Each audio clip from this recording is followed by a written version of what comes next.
حضرت ابراہیم علیہ السلام نے گھر کے اندر سے فرمایا نہیں کرنے دوں گا، گھر کے اندر بھی ٹکرائے، فرمایا تم جو بھی ہو پاش پاش کیا چچا کے اصولوں کو، اور باہر جب نکلے تو صرف علاقے کے چیئرمین سے نہیں ٹکرائے، ایم پی ایم این اے وزیر مشیر سے نہیں ٹکرائے، سپر پاور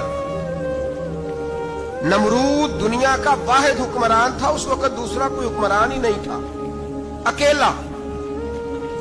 اکیلے حکمران سے جا کر ٹکرائے، کوئی ساتھ فوج نہیں تھی، کوئی ساتھ ان کے طاقت بظاہر دنیا داری کی کوئی نہیں تھی، پر حضرت ابراہیم جا کے ٹکرائے، اور میرے رسول پاک صلی اللہ علیہ وسلم نے سند بیان کی، فرمایا افضل الجہاد کلمۃ الحق عند سلطان الجابر، فرمایا سب سے افضل جہاد یہ ہے کہ تو ظالم بادشاہ کے سامنے کھڑے ہو کے حق بات بیان کر دے، یہ سب سے بڑا جہاد ہے، یہ سب سے افضل الجہاد ہے کلمۃ الحق عند سلطان الجابر، سب سے بڑا جہاد۔ حضرت ابراہیم کھڑے ہو گئے، سپر پاور سے ٹکرائے۔ یہاں ہم لوگ حکمتوں کا شکار ہیں، دیکھیں گے، کریں گے، سوچیں گے، اور مولوی صاحب کو ویسے کہتے ہیں آپ پرہیز کریں سیاسی باتوں سے۔ بھئی اللہ کے ہر نبی نے جا کے وقت کے ظالم حکمران کو لتاڑا ہے، للکارا ہے، یہ تو مشن انبیاء ہے۔ حضرت سیدنا ابراہیم علیہ السلام نے جو اس کو جا کے کہا کہ تو جھوٹ بولتا ہے، تو جھوٹا ہے، تو خدائی کا دعویٰ کرتا ہے، تو بہت بڑا ظالم ہے، اور قرآن مجید نے اس ساری بات کو بیان فرمایا۔ حضرت ابراہیم علیہ السلام سے کہنے لگا میں رب ہوں، تو آپ نے فرمایا میرا رب تو وہ ہے جو زندہ کرتا اور مارتا ہے، تو پھر آپ حق بات بیان کریں گے تو اللہ مارے گا کہ بندہ مارے گا؟ کچھ بھی نہیں ہوتا، کیونکہ زندگی موت کس کے ہاتھ میں ہے؟ اللہ کے ہاتھ میں، زندگی موت اللہ، کچھ بھی نہیں ہوتا۔ انسان صحیح سمت کا تعین کرے اور صحیح چلے۔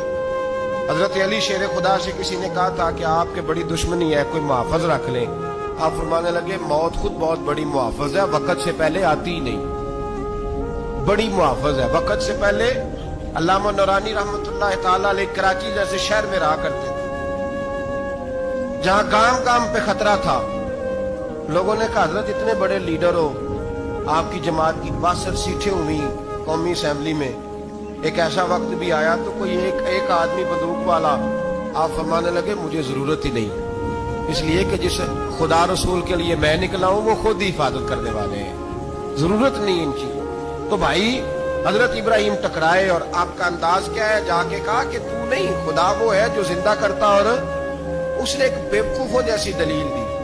ایک آدمی کو کل پھانسی دینی تھی تو اس کو بلایا، کہنے لگا تجھے کب پھانسی ہے؟ اس نے کہا کل، کہنے لگا جا تجھے آزاد کیا، زندگی دی، اس کو چھٹی دے دی۔ ایک عام آدمی بیچارہ بیٹھا تھا، اس کو پکڑ کے نا کہنے لگا اس کی گردن اڑا دو، کہنے لگا دیکھ لو میں بھی زندہ کرتا اور مارتا ہوں، وہ جو کل مرنے والا تھا میں نے زندہ کر دیا ہے، اور جس کو پتہ ہی نہیں تھا کہ میں نے مرنا ہے اسے پکڑ کے میں نے مار دیا ہے۔ یہ بیوقوفوں جیسی دلیل ہے۔ حضرت سیدنا ابراہیم علیہ السلام چاہتے تو اسی وقت دلیل توڑ دیتے کہ تو کیا بیوقوفوں جیسی بات کر رہا ہے، اگر تو زندگی دیتا ہے تو مرے ہوئے میں جان ڈال کے دے جس کو تو نے مارا ہے۔ لیکن حضرت ابراہیم نے دیکھا کہ بیوقوف ہے، بیوقوفوں سے بحث نہیں ہوتی، دلیل بدل لی جاتی ہے، ان کی عقل کے مطابق بات کی جاتی ہے۔ حضرت ابراہیم فرمانے لگے میرا رب وہ ہے جو سورج مشرق سے نکالتا ہے اور مغرب میں غروب کرتا ہے، تو اگر رب ہے تو تو مغرب سے نکال کے مشرق میں غروب کر۔ فبہت الذی کفر، کافر لاجواب ہو گیا، اس کے پاس اس چیز کا کوئی جواب نہیں تھا۔ علامہ اسماعیل حقی نے خوبصورت فکرہ لکھا ہے، خوبصورت جان ڈال دی ایک جملہ کہہ کے۔ حضرت سیدنا علامہ اسماعیل حقی رحمت اللہ علیہ فرمانے لگے چونکہ نمرود بیوقوفوں جیسی باتیں کر رہا تھا، اگر وہ یہ کہہ دیتا نا کہ میں سورج کو نکالتا ہوں مشرق سے، میں غروب کرتا ہوں معاذ اللہ مغرب میں، میں نکالتا ہوں، تو آپ اپنے رب سے کہیے کہ وہ مغرب سے نکال کے مشرق میں غروب کرے۔ علامہ اسماعیل حقی فرماتے ہیں رب کریم کی آواز قدرت تھی، مالک حضرت ابراہیم علیہ السلام کے اس، اگر وہ کہہ دیتا اور حضرت ابراہیم دعا کر دیتے تو رب کریم نے فرشتوں کو تیار بٹھایا ہوا تھا، فرمایا اگر یہ کہہ دے میرے خلیل سے کہ سورج مغرب سے نکال کے مشرق میں غروب کرنا ہے تو تیار رہنا، جس طرح خلیل کہیں گے ویسے ہی کر دیں گے۔ واتخذ اللہ ابراہیم خلیلا، ابراہیم ہمارا دوست جو ہوا،